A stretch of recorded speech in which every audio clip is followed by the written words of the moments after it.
Blood pressure, ரத்த கொதிப்பு இப்போ எல்லாருக்குமே சர்வசாதாரணமா இருக்கு. ஸோ அதை பத்தி தான் பார்க்க போறோம். எப்படி மெயின்டைன் பண்ணலாம், எப்படி கண்ட்ரோல் பண்ணலாம்னு சொல்லிட்டு. ஃபர்ஸ்ட் வந்து உங்களோட ஃபுட்ல வந்து சால்ட் இன்டேக் வந்து பேலன்ஸ்டா இருக்கணும்.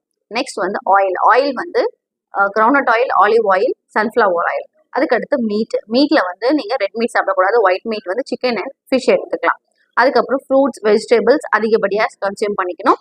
அப்புறம் லோ ஃபேட் உள்ள மில்க் ப்ராடக்ட்ஸ், மோர் இது சாப்பிட்டுக்கலாம். நெக்ஸ்ட் உங்களோட லைஃப் ஸ்டைல் மாடிஃபிகேஷன் பார்த்தீங்கன்னா உங்களோட தூக்கம் கண்டிப்பாக மேக்ஸிமம் 8 hours தூங்கி இருக்கணும். உங்களுக்கு சோஷியல் ஹேபிட்ஸ் ஏதாவது இருந்துச்சுன்னா, ஸ்மோக்கிங் அண்ட் ஆல்கஹால் இருந்துச்சுன்னா கண்டிப்பாக அதை வித்ட்ரா பண்ணணும். ஒபிசிட்டி இருந்துச்சுன்னா வெயிட் ரெடியூஸ் பண்ணணும்.